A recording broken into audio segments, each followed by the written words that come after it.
Waalaikumsalam. Baik Ananda, sebelum kita mulai pembelajaran kita pada hari ini, kita doa terlebih dahulu ya. Kepada Ananda silakan berdoa. Yes, baik. Bismillah. Bismillahirrahmanirrahim. Assalamualaikum warahmatullahi wabarakatuh. Nah, apa kabar Ananda semuanya? Sehat? Udah makan? Ibu absen dulu ya. Siapa yang tidak hadir pada pagi hari ini? Hadir semuanya. Hadir semuanya. Baiklah, Ibu akan mengulas kembali materi minggu lalu. Siapa yang tahu materi minggu lalu? Materi minggu lalu itu tentang perkemahan Abang David di Madinah, Bu. Iya betul sekali Nanda. Dan di sana terdapat kebijakan-kebijakan dari Rasul pada periode Madinah itu. Coba Nanda bisa jelaskan kebijakannya apa saja? Kebijakan pemerintahan Rasul pada periode Islam di Madinah yaitu satu, mempersaudarakan antar kaum Ansor dan Muhajirin. Dua, meletakkan dasar-dasar politik dan tatanan sosial masyarakat. Tiga, di Madinah Rasul mendirikan masjid. Empat, menciptakan sejarah umum. Lima, mengembangkan pendidik dakwah. Iya betul sekali Nanda ya. Jadi kemarin itu kita telah membahas tentang materi kebijakan Rasul pada periode Madinah ya. Nah sekarang ini kita membahas tentang sejarah perkembangan Islam pada periode Khulafaur Rasyidin. Nah hikmah dari pembelajaran kita pada hari ini, yang pertama menumbuhkan sikap kepedulian sosial kita. Yang kedua meningkatkan keimanan dan ketakwaan kita kepada Allah Subhanahu Wa Taala. Yang ketiga kita dapat mencontoh tauladan dari para Khulafaur Rasyidin. Nah selanjutnya tujuan dari kita mempelajari materi pada pagi hari ini, yang pertama Ibu mengharapkan Ananda semua dapat mengetahui apa sih pengertian dari Khulafaur Rasyidin. Yang kedua mengetahui biografi dari para Khulafaur Rasyidin. Yang ketiga proses pemilihannya dari Khulafaur Rasyidin. Dan yang terakhir bagaimana sih gaya kepemimpinan para Khulafaur Rasyidin. Nah sebelum kita masuk pembelajaran, coba Ananda sekalian perhatikan tempat duduk Ananda. Jika ada makanan atau sampah yang masih berserakan, silakan Ananda singkirkan terlebih dahulu agar proses pembelajaran kita berjalan dengan hikmat ya.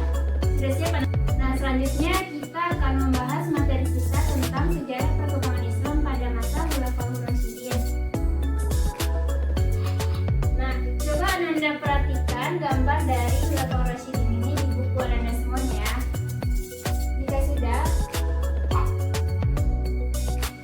kita masuk pembahasan pertama. Apa sih Khulafaur Rasyidin itu? Jadi Khulafaur Rasyidin ini terbagi menjadi dua kata. Yang pertama Khulafa dan Rasyidin. Khulafa ini berarti pengganti, sedangkan Rasyidin yaitu orang-orang yang memperoleh petunjuk dari Allah Subhanahu Wa Taala. Jadi dapat kita artikan bahwasannya Khulafaur Rasyidin ini pemimpin-pemimpin pengganti Nabi Muhammad SAW setelah wafat yang mendapat petunjuk dari Allah Subhanahu Wa Taala.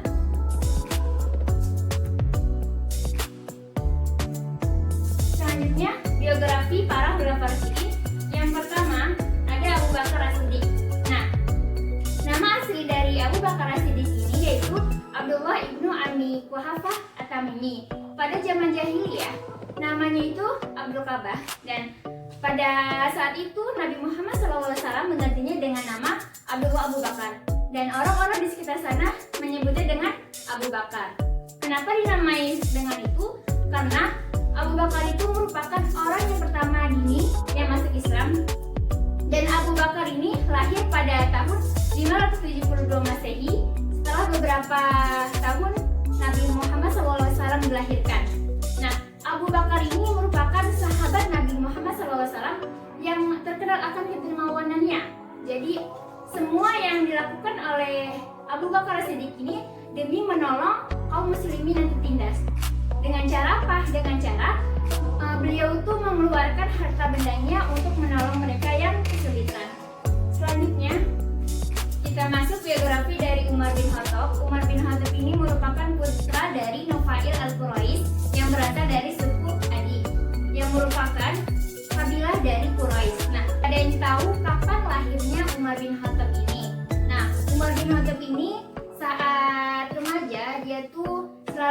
membantu kedua orang tuanya, membantu ayahnya untuk mengembala unta. Umar bin Khattab ini terkenal akan minuman keras dan juga perempuan. Nah, Umar bin Khattab ini juga sangat kekeh dalam membela agama nenek moyangnya. Dan pada suatu ketika Nabi Muhammad ini sedang berdakwah dan si Umar bin Khattab ini kekeh untuk menentang ajaran Nabi Muhammad SAW. Selanjutnya, biografi dari Utsman bin Affan. Utsman bin Affan ini 6 tahun lebih muda dari Nabi Muhammad SAW, yang mana dia tuh merupakan kabilah dari suku Quraisy yang terkenal akan kekayaannya. Nah, kekayaan ini diperoleh dari hasil perdagangan.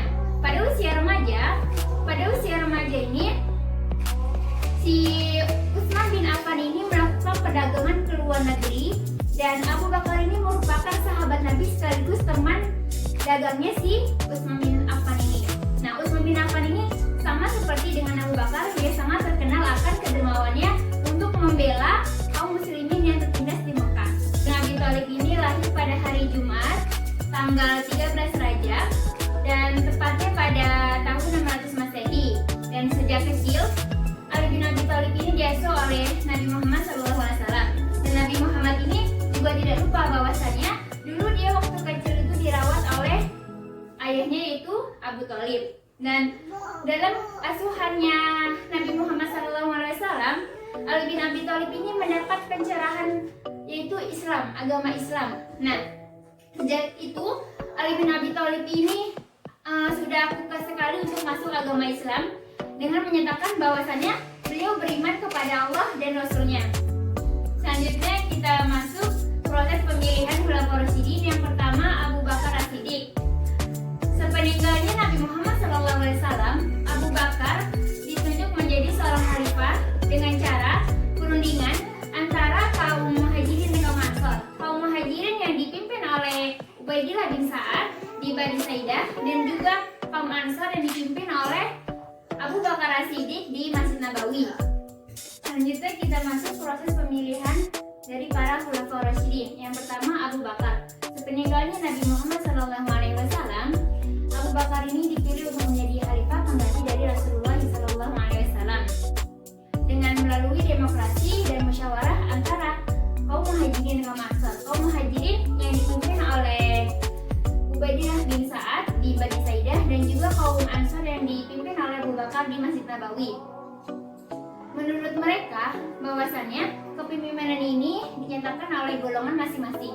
Nah, setelah itu Ubaidillah bin Sa'ad langsung mengemukakan pendapatnya, bahwasannya dia berkata, "Hai orang-orang Ansor, kalian adalah orang yang pertama kali menolong dan membela, dan janganlah kalian menjadi orang yang pertama juga untuk menghancurkannya."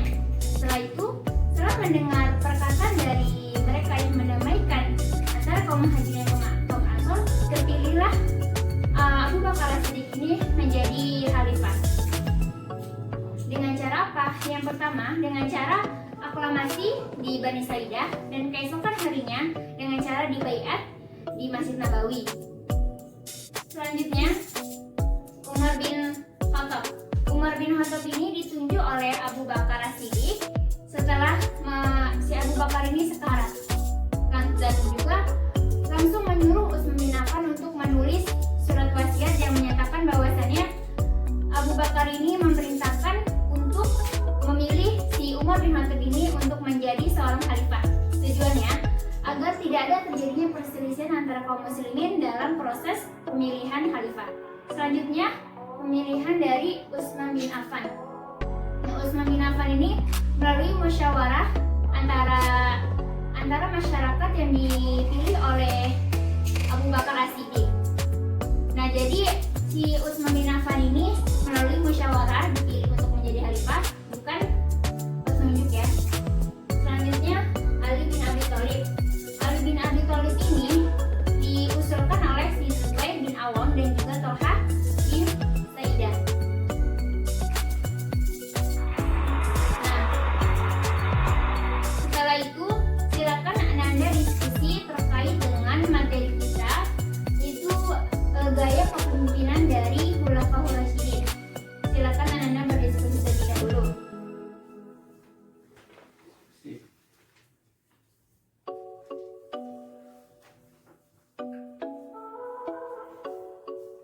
Jika sudah, silakan salah satu Ananda menjelaskan hasil diskusinya ke depan kelas.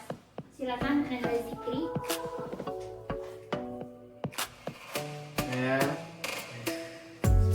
Assalamualaikum warahmatullahi wabarakatuh. Kesimpulan ya Bu. Saya akan membaca kesimpulan dari kelompok ini. Saya kepimpinan para Khalifah Rasyidin, yaitu Khalifah Abu Bakar As-Siddiq. Beliau mempunyai sifat jujur, lembut, tapi sangat tegas. Jujur, beliau dapat menjernihkan pikiran musuh-musuh. Kelembutan, beliau dapat menyadarkan orang-orang yang berpengaruh untuk melakukan perlawanan. Khalifah Umar bin Khattab tegas. Beliau sangat menunjukkan pelaksanaan program pemerintah. Kecerdasan beliau sangat diperlukan untuk meletakkan dasar-dasar sistem pemerintahan yang Islami. Khalifah Utsman bin Affan, beliau adalah pimpinan yang sangat berkarakter sejuk. Beliau sangat saleh, dermawan, sabar. Kesabaran beliau sangat didukung untuk mencapai situasi dari dan yang khusus hingga kesehatan jasmani dan rohani dapat tercapai. Ali bin Abi Thalib memiliki karakter cerdas dan tangguh, mempertahankan kebenaran dan rela berkorban. Keadaan negara yang goyah sebagaimana yang terjadi pada masa peralihan kekuasaan dari Khalifah Utsman. Setelah semua materi yang sudah kita bahas, Ibu akan menyimpulkan materi kita pada hari ini. Jadi Khulafaur Rasyidin ini merupakan pemimpin pengganti dari Nabi Muhammad SAW yang memperoleh petunjuk dari Allah Subhanahu Wa Taala. Dan proses pemilihannya dari Khulafaur Rasyidin ini, Abu Bakar ini dilakukan dengan musyawarah antara kaum Muhajirin dan kaum Ansor. Lalu Umar bin Khattab ini ditunjuk langsung oleh Abu Bakar As-Siddiq dengan wasiatnya. Nah, selanjutnya Utsman bin Affan ini dilakukan dengan cara musyawarah antara kelompok yang dipilih oleh Abu Bakar As-Siddiq. Lalu yang terakhir Ali bin Abi Thalib yang diusulkan oleh Zubair bin Awam dan juga Thalha bin Saidah. Nah, selanjutnya Ibu akan memberi tugas untuk minggu lalu. Silakan Ananda baca kembali materi selanjutnya. Soalnya kita akan melaksanakan UAS minggu depan. Jangan lupa Anda ya. Kita tutup saja materi kita pada hari ini. Semoga menjadi ilmu yang bermanfaat. Wassalamualaikum warahmatullahi wabarakatuh.